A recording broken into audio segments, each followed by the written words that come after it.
Bismillahirrahmanirrahim. Assalamualaikum warahmatullahi wabarakatuh. Waalaikumsalam warahmatullahi wabarakatuh. Alhamdulillah, alhamdulillah kita intinya memanjatkan puji syukur kepada Allah Subhanahu wa taala.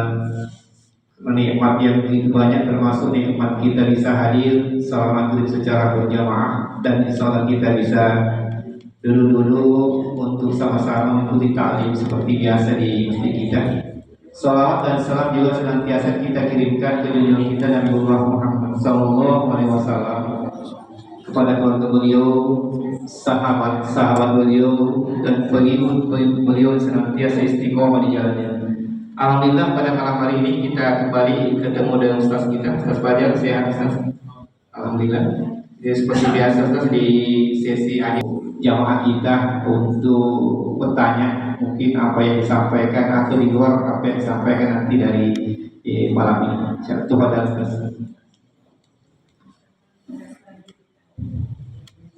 Bismillahirrahmanirrahim. Assalamualaikum warahmatullahi wabarakatuh. Alhamdulillah, alhamdulillahilladzi bimannihi bis-salihati wa bi fadlihi tanazzalu khairul barakat wa bi 'aunihi quwwatihi wa qasidul ghayb wassalatu wassalamu ala khairil ibad nabiyina wa syafi'ina wa maulana Muhammad wa ala alihi wa sahbihi wa man tabi'ahum bi ihsanin ila yaumil ba'ts. Rabbi shrah li sadri wa yassir li amri wa hlul 'uqdatam min lisani yafqahu qawli. Rabbi zidni ilma warzuqna fahma. Allahumma faqqihna fid din wa 'allimna at-ta'wil waftah 'alaina futuhal arifin wal fatihin wa ba'd. Jamaah Bapak Ibu yang rahmati, alhamdulillah di maghrib ini Allah Subhanahu wa taala kita dalam pertemuan yang baik, dalam suasana yang baik, dan dalam amal yang baik. Semoga Allah Subhanahu wa taala curah limpahkan rahmat, kasih sayang, dan keberkahan untuk kita semuanya, diterima setiap ibadah dan ketaatan yang kita kerjakan. Dan semoga Allah mencatat dan menuliskan duduknya kita di majelis ini menjadi salah satu amalan terbaik yang Allah masukkan dalam sahifah kebaikan kita semua. Amin ya rabbal alamin. Baik Bapak Ibu yang rahmati, alhamdulillah kita kembali bertemu setelah 2 bulan sebelumnya. Kita akan melanjutkan kembali kajian dalam kitab Riyadhus Shalihin di Imam Nawawi rahimahullah. Sebelum kita mulai, mari kita awali bersama dengan bacaan basmalah. Bismillahirrahmanirrahim. Sehat semua Pak? Ibu sehat? Baik Bapak Ibu yang terhormati, kita masuk di sebuah hadis masih dalam bab taubat, Hadis dari Abi Mujaid, Abi Mujaid Imran bin Husain Al-Khuzai radhiyallahu anhu. Beliau berkata, "Anna imra'atan min Juhaynah atat Rasulullah sallallahu alaihi wasallam wa hiya ubla min az-zina." Ada seorang perempuan. Dalam hadis ini tidak disebutkan nama. Para pensarah hadis menyebutkan namanya adalah Khawlah binti Khuwailid, dari suku atau kabilah Juhaynah. Sebagian hadis menyebutkan dari kabilah Ghamid, Al-Ghamidiyah, imra'ah Ghamidiyah, perempuan dari suku Ghamidiyah. Jadi di hadis ini tidak bertentangan, karena Juhaynah itu suku yang lebih besar. Salah satu anak suku namanya Ghamid. Sehingga kalau hadis itu satu yang bilang Juhaynah, yang satu bilang Ghamidiyah, itu sama saja. Karena itu memang masih satu jalur. Sama seperti orang bilang ada seorang wanita dari Bugis. Ada yang bilang lagi dari Sulawesi. Dan Bugis bagian dari Sulawesi. Seperti itu kurang. Datang menghadap Nabi SAW, wahiyah muda, dalam kondisi hamil. Hamilnya bukan karena perempuan hamil normal, betul ya? Tapi ini hamilnya minaz zina, karena faktor zina. Zina adalah definisi zina adalah terjadinya persetubuhan atau kumpul suami istri atau laki-laki dan perempuan yang tidak didahului dengan akad nikah yang sah. Maka hubungan itu atau status hubungan badan tersebut sebagai zina. Faqala, setelah dia datang dalam kondisi hamil karena sebab berzina, dia datang kepada Nabi, ya Rasulullah, as-safu ad-dam, Ya, aku telah melakukan sesuatu yang harus membuat aku diberikan hukuman had. Had dalam bab fikih jinayah ada namanya al-hudud atau had. Itu hukum-hukum terkait pelanggaran-pelanggaran syariat yang memiliki konsekuensi yang berat di dunia. Contoh zina. Zina hukumnya dua. Kalau dia bujang, musab, maka dia harus dicambuk seharusnya. Ya. Kalau dia ghairu muhsan, kalau dia kalau dia muhsan, artinya muhsan ini apa? Dia sudah menikah, ya, sudah menikah, sebelum menikah, maka dia 100 kali cambukan. Kalau dia muhsan sudah menikah dengan pernikahan yang benar, berzina, maka hukumannya hukuman rajam. Rajam adalah dihukum separuh badan ditanam, sebagai ulama seluruh badan kecuali kepala, kemudian dilempari batu hingga mati. Ya. Hukum ketentuan ini dari mana? Dari Al-Quran dan Hadis. Makanya disebut had. Makanya had itu adalah hukuman yang langsung diturunkan oleh Allah. Makanya disebut had, batasan yang harus dilakukan agar dosanya itu diampuni dan dimaafkan. Contoh yang lain adalah mencuri. Nah, Allah memberikan hukum wasariqu wasariqatu faqta'u aydiyahuma jazaa'an bima kasaba nakala. Orang yang mencuri kadarnya di atas 2 dinar atau 1 dinar ya, lebih seperempat dinar, di atas seperempat dinar. 1 dinar itu 4/4 gram. Kalau ada orang mencuri lebih dari seperempat dinar, di atas 10 juta, ya, maka dia hukumannya dipotongkan. Pokok kata Allah SWT, ini sudah disebut hukuman had. Ya. Atau hukuman membunuh, man qatala mu'minan muta'ammidan, ya, barang siapa yang membunuh seorang muslim, maka hukumannya apa? Man qatala qutila, barang siapa yang membunuh maka hukumannya dibunuh. Hukumannya hukuman mati juga, kecuali keluarganya memberikan maaf, maka diganti dengan dia. Nah, dia juga ada ketentuan. Jika pembunuhan itu pembunuhan tersalah, salah satu muatan dia itu adalah 100 ekor unta. Tulisan 1 nyawa, 100 ekor unta, 40 diantaranya dalam kondisi gunting. Nah, itu pun kalau dimaafkan. Jadi kalau dimaafkan bayar denda itu. Tapi kalau tidak dimaafkan maka yang membunuh akan dihukum mati. Ini namanya hukuman had. Nah, tapi perlu dipahami, nah ini kan tidak ada sekarang. Undang-undang kita kan, betul memang. Dan jangan kemudian ada sebagian jamaah yang inisiatif, ya udah kita tegakkan sendiri saja. Nah, ini urusan pemerintah, tanggung jawab pemerintah. Nabi di sini posisinya tidak hanya sebagai nabi, tapi sebagai kepala negara yang berhak untuk melaksanakan ketentuan-ketentuan tersebut. Maka tidak bisa kalau jamaah masjid, ormas, kemudian melaksanakan praktek-praktek ini bukan domain mereka. Domain ini adalah domain negara. Ya, domain negara. Jadi kalau ini harus dikomunisasi, harus didirikan undang-undang pidana. Nah, tapi sekarang di Indonesia ini tidak diadopsi. Di zaman Nabi pernah terjadi. Ada 2 riwayat menyatakan yang paling masyhur ya. Di zaman Nabi di Madinah 10 tahun, kasus perzinahan itu cuma 2 kali yang ditangani. Dan dua-duanya dirajam sampai mati. Yang satu kasus perempuan ini, hadis ini. Yang kedua adalah kasus Ma'is, seorang laki-laki yang berzina. Tidak ada kasus laki-laki, ada kasus perempuan. Hadis ini menceritakan kasus perempuan. Jadi Nabi SAW pernah melaksanakan hukum had. Ya. Maka perempuan ini datang dari mana? Hamil karena zina, datang kepada Nabi, ya Rasulullah, saya hamil dari hasil perzinahan. Dan dia tahu perempuan ini paham hukumnya. Kalau orang yang berzina dan dia sudah menikah, maka hukumannya adalah dirajam sampai. Kira-kira kalau kita berani datang, ya, memang tidak wajib datang, kita wajib datang. Ya. Makanya para ulama mengatakan kalau tidak sanggup untuk melaksanakan had ini, maka simpan dosa tersebut. Ya, bertobat sungguh-sungguh kepada Allah SWT. Tapi kalau ini diajukan kepada pemerintah, maka pemerintah wajib menegakkan hukum. Maka dalam hadis ini hadisnya agak pendek, tidak terlalu lengkap. Dalam beberapa riwayat lain yang agak panjang, ketika perempuan ini datang kepada Nabi, Nabi mengatakan, "Ilaikan, pergi mati."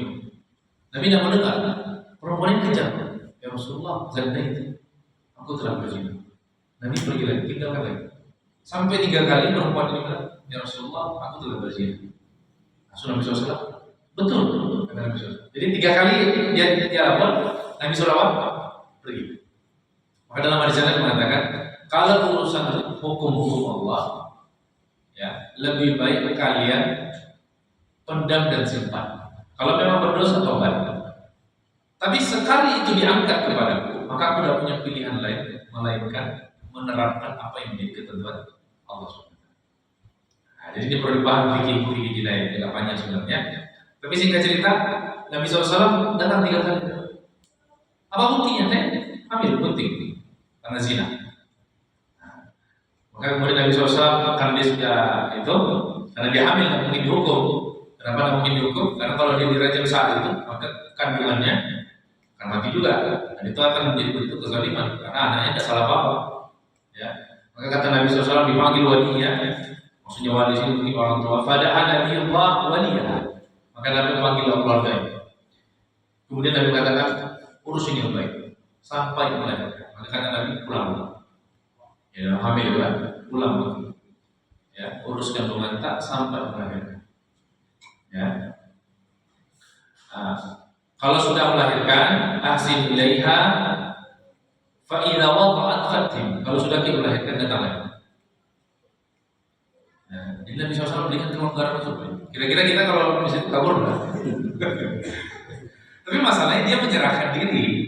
Perempuan ini menyerahkan bukan tertangkap tangan, menyerahkan diri. Ya, maka Nabi puji kalau memang sekarang pulang, nggak tahu itu kandungan berapa usia kandungan. Taruhlah 3 bulan, masih 6 bulan lebih. Ya, masih panjang. Maka pergilah perempuan itu pulang. Dalam riwayat lain, Nabi SAW mengatakan pergi pulang, lahirkan, susui. Ya, dalam riwayat lain susui. Kalau nunggu susuan berapa tahun? Ya, maksimal 2 tahun. Ya, ideal 2 tahun. Fafa'ala amara biha Nabi SAW fasuddat 'alaiha thiyabah. Jadi setelah dia melahirkan pulang, setelah sekian bulan, artinya dia punya kesempatan untuk kabur ya. Dan Nabi kalau dia tidak datang, Pak, Nabi tidak kejar.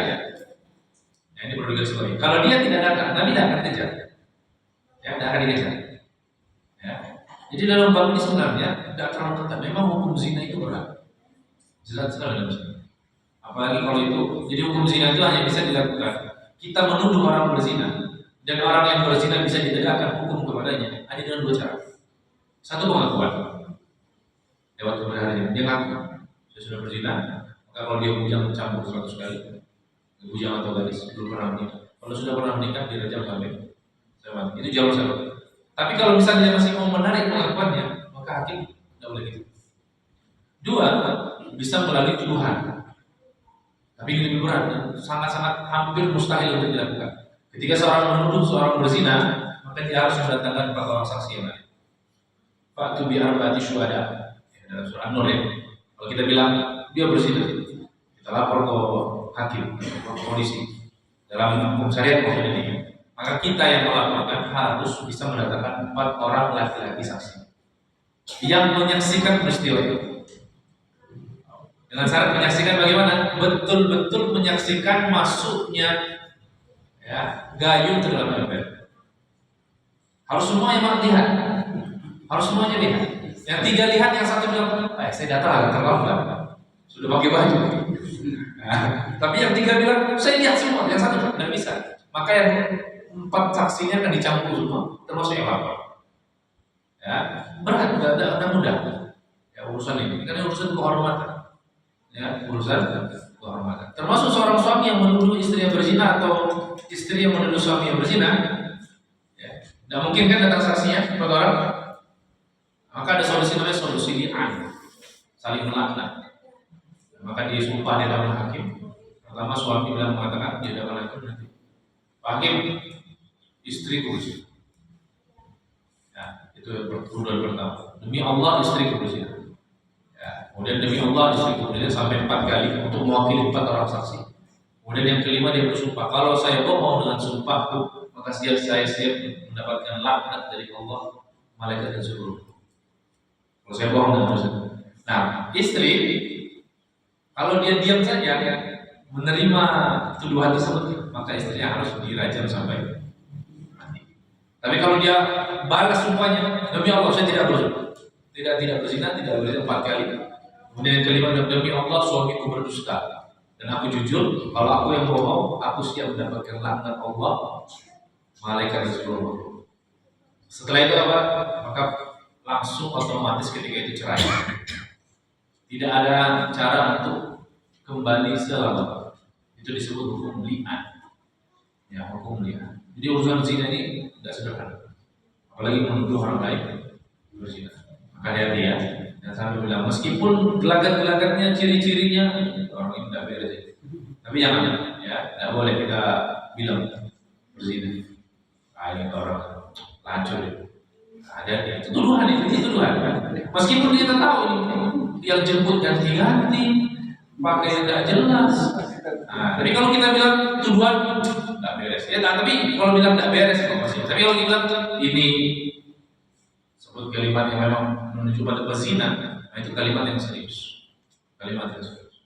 Kalau kita tidak bisa buktikan itu dengan 4 orang saksi, maka itu dosa besar. Ini adalah kabirah. Dosa besar itu. Ya, meskipun jelas ini orang ketiga pakai beres. Tapi kalau kita bilang, langsung kita bilang dia zina ini, kalau dia pezina, dia tidak terima dalam hukum Islam ya. Dia tidak terima, dia lakukan Pak, ini orang sudah tuduh saya pezina. Nanti kita dipanggil, apa bukti? Tidak bisa kita bilang. Tangan bukti, kita kena campur 8 bukan. Ya. Jadi kalau kita dalam hukum Islam kita tuduh orang berzina, tidak bisa buktikan. Bukan dia, kita kena campur 8 bukan. Alladzina yarmuna al-muhsanat, ya, orang yang menuduh wala bi'tu bi arba'ati syuhada, dan tidak bisa mendatangkan 4 orang saksi fajlisan manina jaldah. Kata Allah, campur 8 bukan. Saking kehormatan seorang muslim itu terjaga. Meskipun ciri-cirinya mungkin kuat sekali. Tapi dalam kasus hadis ini adalah pengakuan. Dia mengaku telah berzina. Faedah selanjutnya, ketika namanya orang berzina itu, namanya orang berzina, ada pasangannya kan? Apalagi sampai hamil. Adalah pasti. Tapi perhatikan, Nabi tidak tanya sama siapa berzina. Ya, perhatikan. Nabi tidak tanya sama siapa berzina. Tanya. Karena dalam hukum ikrar, pengakuan atas perbuatan maksiat ini, Nabi hanya akan memproses yang dia nggak ngaku dan dia. Ya. Karena kalau dia disuruh tanya, nanti kenapa? Nanti melanggar. Kalau Nabi tanya sama siapa kau berzina? Sama si fulan. Ya, pasti akan disuruh minta mana saksinya. Dan itu tidak bisa.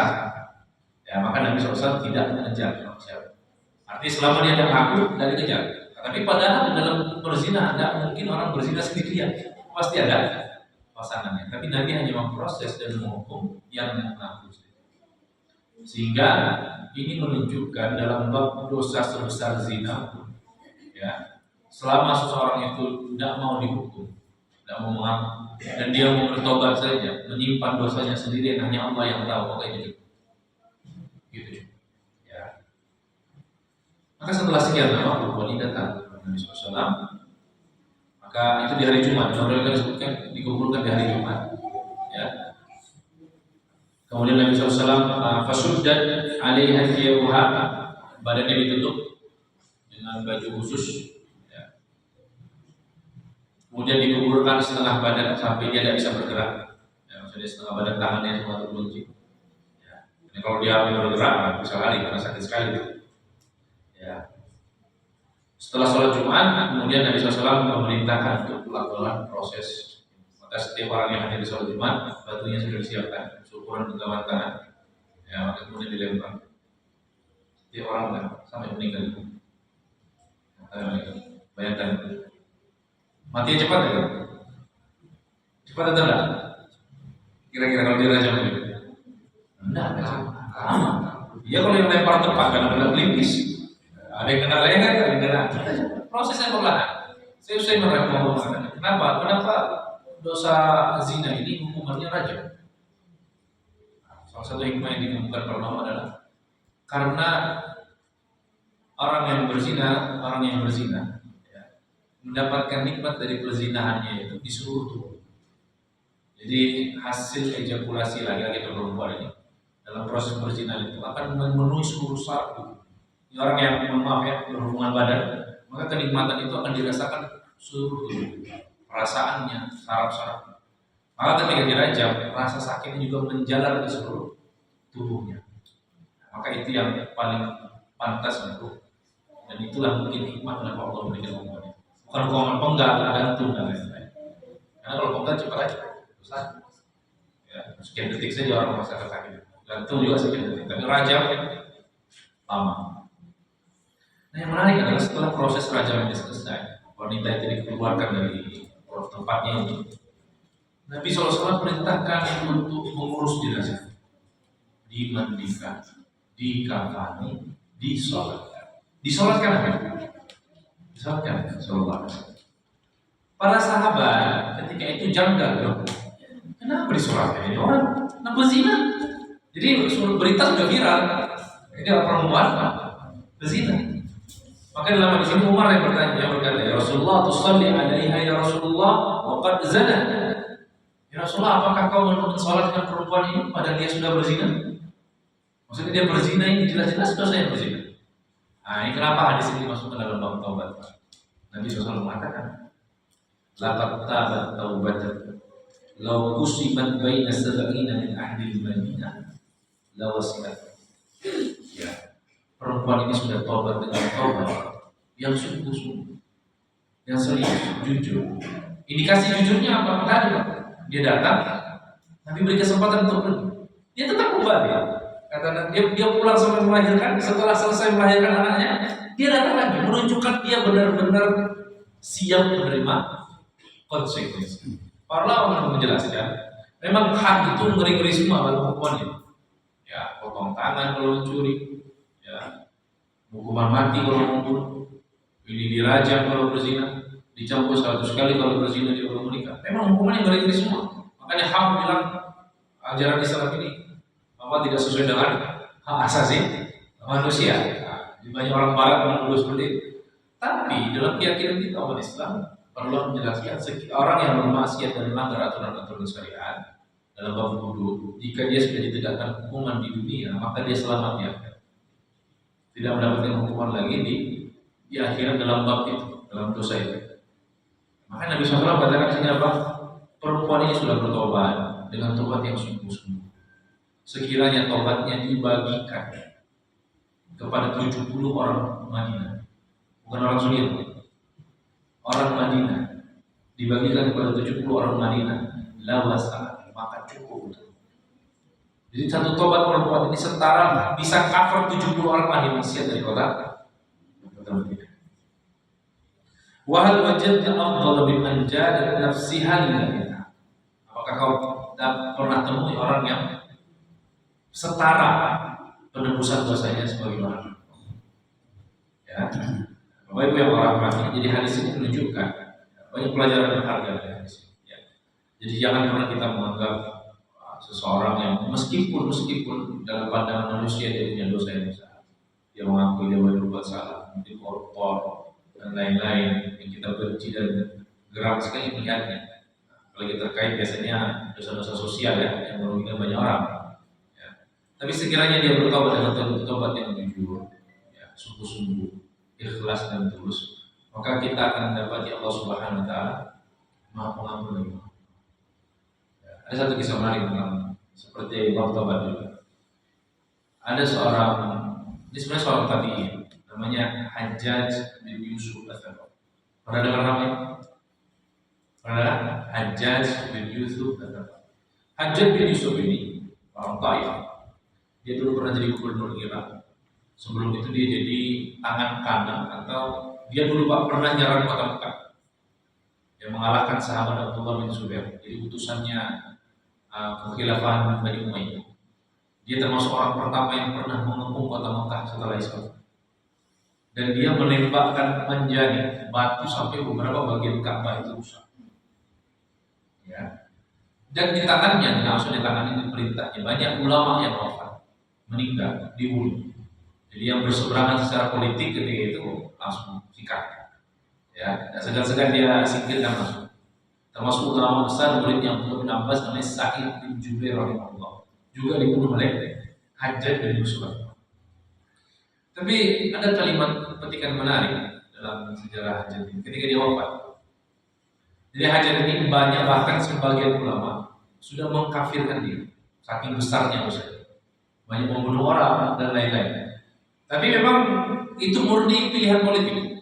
Tapi secara pribadi hajat ini hafal Quran, hafal Quran, ahli tahajud dan rajin puasa. Tapi kalau urusan politik, ya, kalau bosnya bilang sikat, dia tidak pikir itu siapa, mau sikat semua. Ya, secara kepribadian dia solid, tapi secara perilaku politik kejam luar biasa. Nah, ada cuplikan menarik ketika dia akan meninggal dunia di penghujung kematiannya. Dia pernah mencuplikan sebuah doa, ya Allah ampuni. Qad zanna an-nas alla taghfirun. Ya Allah, orang-orang sudah menduga kalau saya mati kau tidak akan ampuni saya. Tapi maafkan aku ya Allah. Ya, dia di ujung dia sudah bilang, ya Allah, orang-orang sudah menduga, manusia sudah menduga kalau saya mati kau tidak akan ampuni saya. Karena dosa banyak sekali. Tapi Allah, aku minta ampun, maafkan aku. Karena aku tahu rahmat dan ampun itu lebih besar dari semua yang pernah aku. Nah, jadi ini kenapa dalam bab taubat ini ya selalu diulang-ulang oleh Imam Nawawi untuk selalu menyematkan sifat-sifat Rahman, Rahim, Tawwab, Ghafar, Ghafurnya Allah SWT. Ya. Maka sebesar apapun dosa seorang hamba, kalau dia kembali kepada Allah, Allah akan datang sebagai zat yang maha bagi Allah. Sebesar ya. Maka ada seorang wanita yang berzina di sisi Nabi SAW dikatakan apa? Sekiranya taubatnya dibagikan kepada 70 penduduk, jangan pernah meremehkan ya atau mencurigai seseorang, karena kita tidak tahu Pak, akhir seorang pendosa tidak boleh jadi dia dirahmati dan diampuni oleh Allah. Sedangkan kita yang menuduh macam-macam tanpa bukti, curiga tanpa alasan yang tepat, justru itu yang menyebabkan dosa kita ditambahkan oleh Allah SWT. Ya, inilah salah satu sikap husnuzan billah, bersangka baik kepada Allah SWT. Selanjutnya ada pelajaran juga. Dalam hadis ini kita selesaikan dulu ya, ada satu hadis lagi. Ada lagi lengkap ini sebelum kita lanjutkan. Wa Ibnu Abbas radhiyallahu anhu anna Rasulullah sallallahu alaihi wasallam qala law anna li bani Adam wadiyan min dhahab ahabba an yakuna lahu wadiyani wa lam yamla afahu illa turab. Nabi mengatakan sekiranya manusia punya selembah emas, tapi pasti dia masih mau dua lembah. Ya, masih mau. Ini menunjukkan apa? Hirsun nas alal mal, alal dunia. Tamaknya manusia terhadap harta.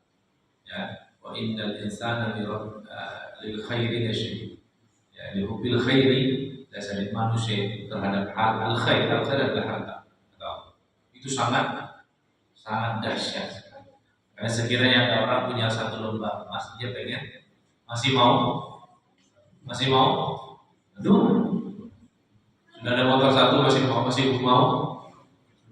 sudah punya mobil satu masih mau apa? Kalau rumah satu masih mau, istri satu terpancing, masih mau ya.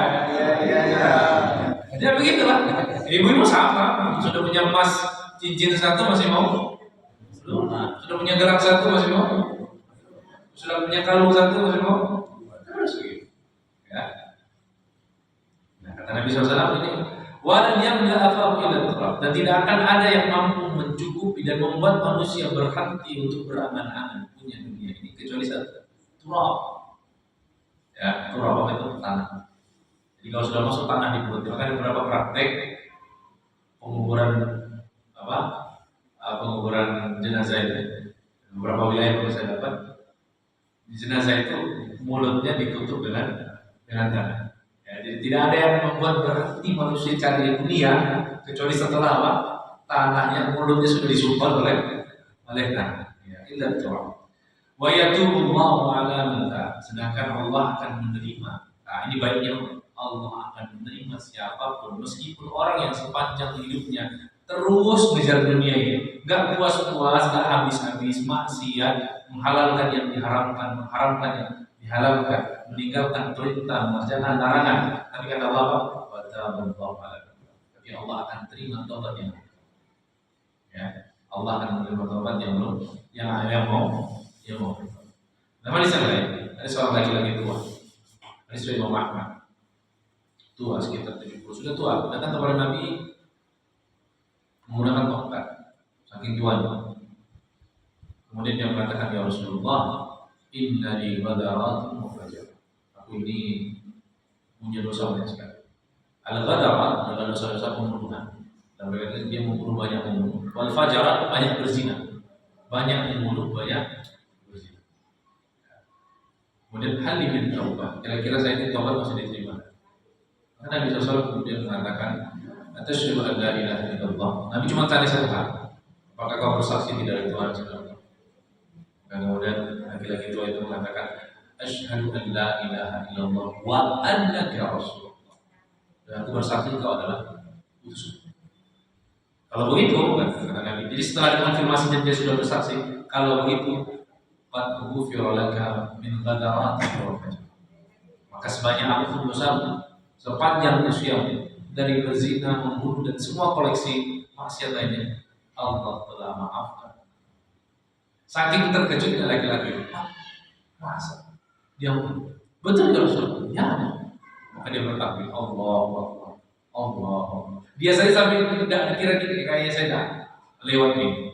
Tapi Nabi SAW mengatakan, kalau kau benar, ya tauhid lurus, taubat benar, Allah akan ampuni segala dosa. Maka dia kemudian pergi jalan sambil terus bertakbir, Allah. Ya, saking puasnya dia mendapatkan penjelasan. Ya, dari itu yang Allah muliakan, pesan terakhir, jangan pernah. Mari kita menjadi muslim yang menyambung rahmat Allah kepada manusia. Jangan justru menjadi orang yang memutuskan harapan orang dari rahmat Allah. Ya. Selama seorang manusia hidup dan dia mau bertobat dan kembali, Allah akan terus membuka pintu. Jangan sampai kita justru yang menutup pintu. Ya, neraka. Ada nih, selesai lagi. Neraka jahanam ini. Artinya kita sudah lancang menghapuskan sifat-sifat rahmat, sifat-sifat ghafar, taubat, hakim dari Allah SWT. Berarti kita hanya memperkenalkan Allah sebagai apa? Syadidul iqab, yang punya apa? Siksa, yang mu'azzab, yu'adzib, yang yakin. Tapi kita tidak memperkenalkan Allah sifat-sifat yang rahman, rahim, ghafar, taubat. Justru perbuatan itu tadi adalah dosa besar. Kita memutuskan harapan manusia dari pintu taubat dan rahmat Allah SWT. Mungkin ini dua hadis yang kita baca, mungkin kita bisa lanjutkan lewat diskusi dan tanya jawab. Demikian, assalamualaikum warahmatullahi wabarakatuh.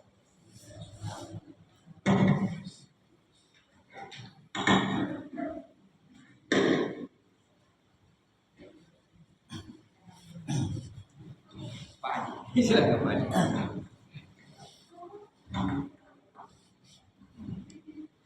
Bismillahirrahmanirrahim. Assalamualaikum warahmatullahi wabarakatuh. Terkait kisah tadi Ustaz, yang kisah perempuan yang dirajam tadi itu, kalau tidak salah mungkin kalau dirajam kan berarti itu perempuan ada suaminya Ustaz. Bagaimana itu? Begini, kemungkinan besar dia sudah tidak pernah menikah, cuma tidak ada suami. Ya, baik bercerai atau tidak, tidak dijelaskan. Cuman jadi kalau dibilang pernah menikah itu artinya apa? Pernah menikah, baik suami yang masih ada ataupun sudah tidak ada atau sudah bercerai dan seterusnya. Jadi, pertanyaan saya sih Ustaz, misalnya kalau memang ada suaminya, berarti dia akan berdosa juga dengan suaminya Ustaz. Bagaimana kalau misalnya Allah sudah mengampuni, tapi bagaimana kalau suaminya tidak ridho Ustaz? Baik. Iya, benar saya di situ Ustaz. Ya, baik. Sekian, assalamualaikum warahmatullahi wabarakatuh. Ya, itu pernah terjadi di zaman Nabi ya. Seorang suami menuduh istrinya telah berzina. Kenapa? Jadi di zaman Nabi sahabat ada yang berzina. Ada yang berzina. saya lupa namanya siapa, sahabat siapa. Sahabat ini melihat, ini kemudian jadi sebab nuzul tentang ayatul li'an. Ya. Dia melihat istrinya sedang berzina dengan laki-laki. Laki-laki itu terus buru-buru kabur lah intinya. Akhirnya setelah itu dia datang kepada Nabi SAW. Nah, ketika lagi lalu naik hitam kondisi seperti itu, Nabi nanya, ada saksi? Ya. Tidak ada Rasul. Tidak bisa. Kalau tidak bisa datangkan saksi, kau pernah sama kamu. Udah bayangkan kondisi, bayangkan itu. Oh, di posisi, bayangkan. Ya, kalau kau tidak bisa datangkan 4 orang saksi, kau dicabut. Apa? 80 kan? Bagaimana surah An-Nur kan? Akhirnya ayat ini turun, maka kemudian Nabi SAW terapkan kepada mereka. Kalau begitu, kau bersumpah 4 kali tuduhan, yang kelima sumpah dan laknat. Ya, demi Allah, istriku berzina, istriku berzina, istriku berzina. Ya. Nah, setelah itu yang kelima, kalau aku berbohong dengan tuduhan, aku siap mendapatkan laknat Allah. Nah, karena jadi tuduhan serius, nah ini konsep hukum li'an ini adalah ketika suami sudah mengatakan seperti itu. Pilihan istri cuma 2. Menerima tuduhan itu. Kalau sudah menerima tuduhan itu berarti hukumannya apa? Dirajam saja. Ya, pasti dia tidak mau. Ya, nah, dari maka dia harus membalas sumpah. Demi Allah saya tidak berzina, saya tidak berzina, saya tidak berzina 4 kali. Kelima, kalau saya demi Allah, kalau saya berbohong, saya siap dilaknat oleh Allah dan para. Sudah setelah itu apa? Ada konsekuensinya? Sudah langsung cerai. Namanya itu akad li'an. Langsung hukumnya apa? Cerai selama-lamanya, tidak bisa kembali. Nah, itu konsekuensi dari apa? Dari hukum li'an itu. Jadi kalau kita cuma cerai talak 1 masih bisa kembali rujuk, talak 2 masih rujuk, talak 3 pun masih bisa menikah kembali dengan catatan ada muhallilnya. Perempuan sudah nikah dengan orang lain, boleh cerai, selesai iddahnya kita masih bisa kembali. Tapi kalau li'an selama dari seperti itu. Berarti terus berdosa itu perempuan. Ya kalau dia tidak bertobat, ya berdosa. Ya, tentu kita manusia kan bilang masa cuma itu. Artinya itu dosa besar, betul dosa besar. Tapi kemudian dosa itu apakah kalau dia bertobat akan dia pasti apa? Masih bisa diampuni. Masih bisa. Kalau dia bertobat kan? Kalau dia bertobat, ya seperti kasusnya yang rahmat. Kalau dia bertobat dengan tobat yang sungguh-sungguh, Allah akan maaf. Allah akan maaf. Jadi memang kayak ada satu sisi secara hukum kadang manusia tidak puas. Ya, manusia tidak rela dari itu. Tapi tadi kita sebagai hamba harus tunduk dengan apa yang Allah tetapkan.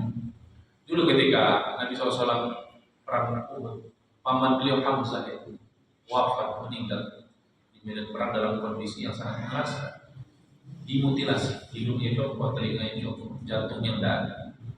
Bahkan Nabi ketika ekspresi pertama Nabi SAW, Nabi sempat bersumpah, ya, aku akan lakukan hal yang sama kepada 7 orang dari keluarga mereka. Kemudian Allah turunkan ayat surah An-Nahl dalam surat ayat 126. Betul kalau kau mau membunuh, membalas, balas serupa. Tapi kalau kau mau maafkan, itu lebih baik. Maka Nabi memilih maafkan. Yang bunuh Hamzah adalah siapa? Wahsy. Ya, dia ini budaknya Hindu.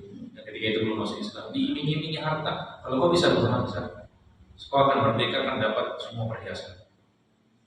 Ya. Kenapa dia benci sama Hamzah? Karena Hamzah yang bunuh bapaknya dan saudara pamannya.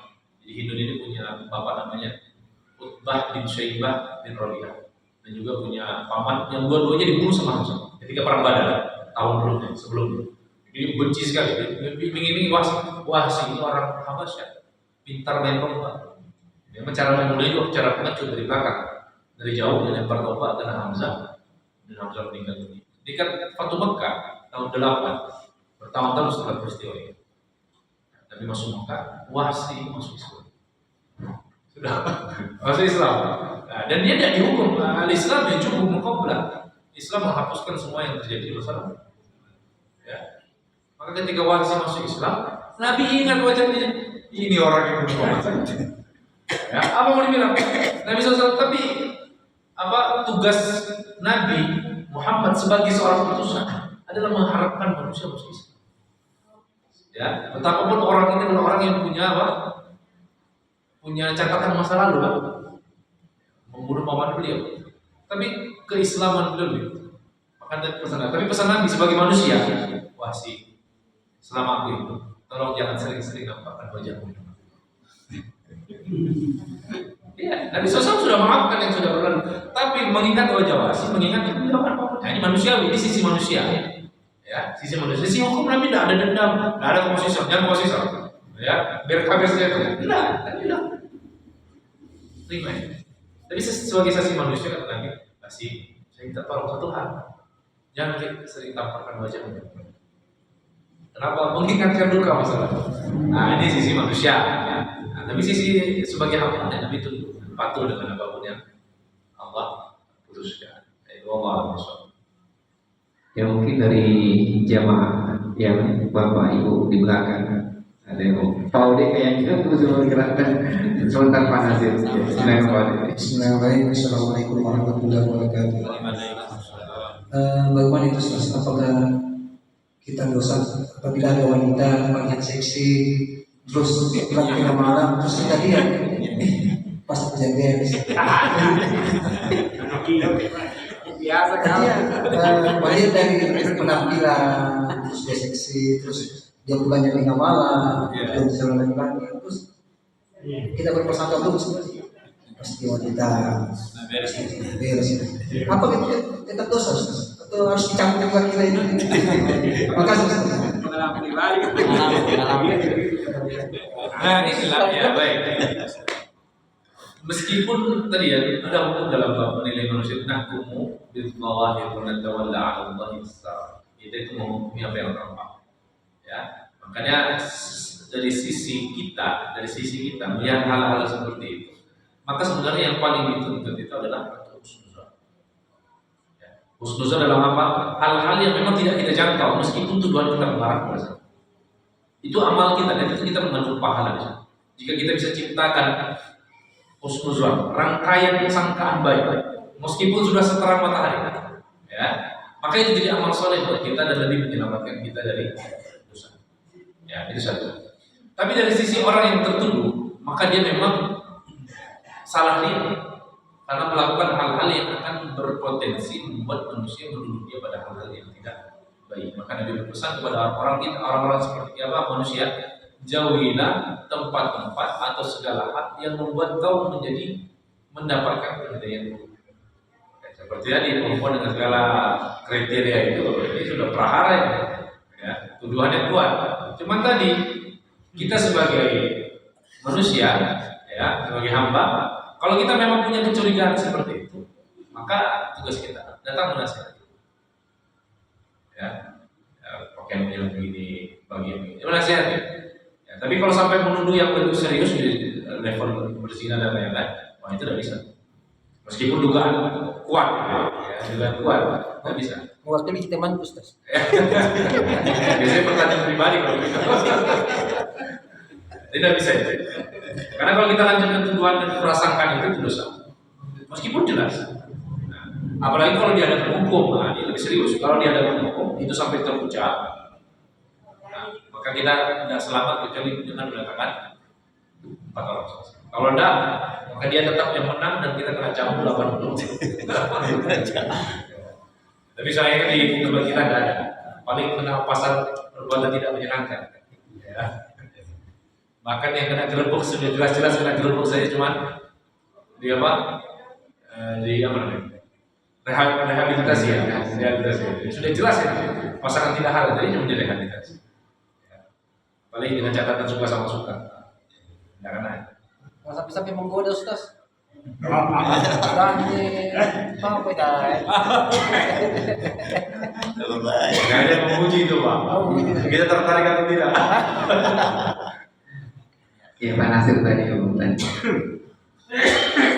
Ya, Assalamualaikum warahmatullahi wabarakatuh. Ingin kita juga bertanya, beruntungnya umat yang hidup di zaman Nabi, yang Ustaz cerita tadi dengan hanya mengaku seperti itu, kemudian diberi kepastian ke dalam hatinya bahwa kamu sudah diampuni.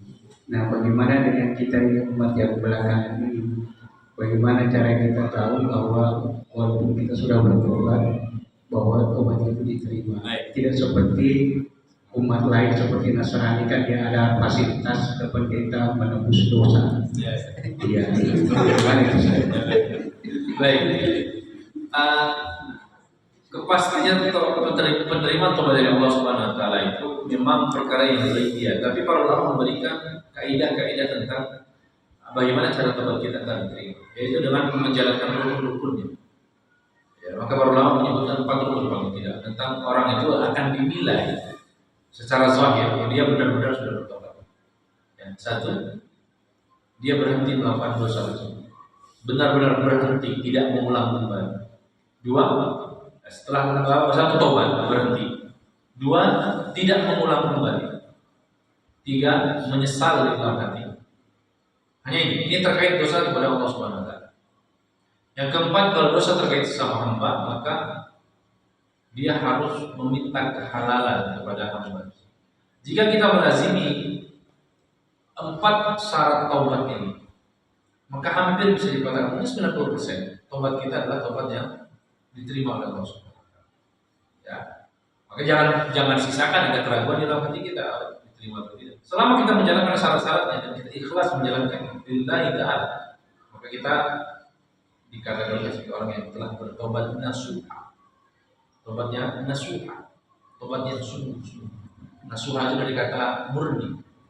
Ya, nasahtul labana, orang-orang mengatakan nasahtul labana, aku memurnikan susu dari kotoran-kotoran sampai dia benar-benar jernih dan bersih. Nah, maka ya ayyuhalladzina amanu tubu ila Allahi taubatan nasuha. Nah, hari ini memang Nabi tidak ada nabi yang bisa mengkonfirmasi kita taubat itu sudah diterima. Di zaman Rasulullah pun tidak semua sahabat dikonfirmasi taubat. Ada yang dikonfirmasi, ada yang tidak. Tapi selama kita menjalankan syarat dan rukun taubat tersebut, maka insya Allah kita akan dapat Allah Subhanahu Wa Taala mengampuni dan memaafkan. Allah. Ya, mungkin dari ibu di belakang kayak yang ada yang mau bertanya ibu di ketumanya atau Pak Iwan tadi mau bertanya Pak Iwan. Ibu, ada bapaknya, silakan Pak. Assalamualaikum Pak Ustaz. Tadi yang saya mau tanyakan masalah koruptor saja. Koruptor kan katanya tadi kalau bertobat diam ini. Ya, ada mungkin sudah saya tobat-tobatnya dan tidak melakukan yang sama. Nah, pertanyaannya hukum uangnya ini Pak Ustaz. Kalau misalnya masih Baik. apakah haram atau tidak halal? Ya, baik. Ya, tobat ini koruptor, pencuri dan sejenisnya, atau mengambil harta orang lain, hak orang lain. Ya, maka tobatnya menjalankan 3 dari berhenti, tidak mengulangi, menyesali dalam hati. Ini indikator atau syarat yang harus dipenuhi. Tapi yang keempat, karena ini terkait manusia yang lain, dia mengambil harta orang, uang rakyat. Ya, kalau satu triliun, maka dia harus kembalikan. Ya, maka sebenarnya saya setuju kenapa undang-undang perampasan aset dan lain-lain tidak jalan dengan sekarang lambat sekali. Ya, tapi undang-undang pajak cepat. Nah, ini dia. Urusan perampasan aset itu betul memang harus dikembalikan. Dan kadang anehnya Pak, saya nggak tahu hukum kita ya, mencuri sekian miliar, penjara sekian, denda sekian, denda kecil. Ya, nah besar sekali kan, harus dikembalikan. Karena sekarang itulah kacaunya sistem kita ini. Orang korupsi itu sudah hitung rugi. Saya korupsi dapat bersih 700 miliar, penjara 15 tahun, ya, remisi setiap tahun 6 bulan. Dia sudah hitung-hitung, 6 tahun keluar saya. Belum kalau dia mampu sogok kanan kiri kan? Ya paling kalau dari 700 saya keluarkan 100 sogok hakim, sogok ini. Nah itu paling 2 tahun sih. Jadi sudah berhitung ya, masih bersih 600 miliar, masih untung, ya masih untung. Banyak itu cara berpikir orang lain, betul. Jadi dan ingat korupsi itu tidak mungkin sendirian, berjamaah. Berjamaah pasti berjamaah karena dia mengakali sistem. Ya itu dari hulu ke hilir dia dapat semua. Bayangkan kalau korupsinya sampai 70 triliun, 100 triliun, bayangkan. Nah jadi cara tobatnya orang-orang yang kalau mau berhenti itu bagaimana? Syaratnya keempat yang paling berat, dia harus kembalikan. Nah itu bukan hak dia. Ya. Atau yang kedua, dia mendapatkan penghalalan atau direlakan, dimaafkan. Dan ada rasa berat. Ya, bayangkan seorang gubernur saja, seorang gubernur korupsi, gubernur Sulawesi Selatan, berapa rakyat Sulawesi Selatan? 7 juta, data BPS tahun 2022. Kalau bilang saya korupsi 1 miliar, tolong direlakan. Siapa ini? Berapa persen yang akan relakan? Oh, gara-gara kau ini jalan di kampung lain jalan. Coba bayangkan, berat Pak. Makanya banyak orang mengatakan yang membuat kita celaka itu berurusan dengan manusia. Ya, tidak berurusan dengan Allah. Kalau berurusan dengan Allah, Allah itu Rahman, Ghafur, Tawwab. Dari manusia kan, urusan utang kita nggak beres di sini Pak. Dan dia dari itu, sampai akhirat kita jalan. Nanti jalan. Makanya yang paling banyak menjerumuskan manusia ke dalam neraka itu bukan urusan hablum minallah, lebih banyak hablum minan nas. Jadi koruptor itu kalau mati besok-besok, sudah sempat taubat ya, sudah. Dia akan bertanggung jawab di hadapan semua sekian manusia yang dia zalimi karena dia ambil haknya. Itu taubatnya. Ya, berat ya. Tapi kalau ada taubat, ya lebih baik berat di sini daripada berat. Waktunya sudah habis. Ya, begini. Baik jemaah Allah, semoga dua hadis yang kita baca menambah ilmu, menambah iman, menjadikan kita pribadi yang lebih dekat dengan Allah Subhanahu Wa Taala. Semoga majelis ini majelis yang menjadikan hati kita lebih hidup ya, dalam iman dan takwa. Mari kita akhiri dengan hamdalah dan doa kepada Alhamdulillahirabbil alamin subhanallahi wa bihamdihi asyhadu an la ilaha illa anta astaghfiruka wa atubu ilaik. Allahumma barik lana fa'inna min innaka alimun kabir. Rabbana atina fid dunya hasanah wa fil akhirati hasanah wa qina adzaban nar. Sallallahu alaihi wa sallam wa ala alihi wa sahbihi wasallam. Alhamdulillahirabbil alamin. Assalamu alaikum warahmatullahi wabarakatuh.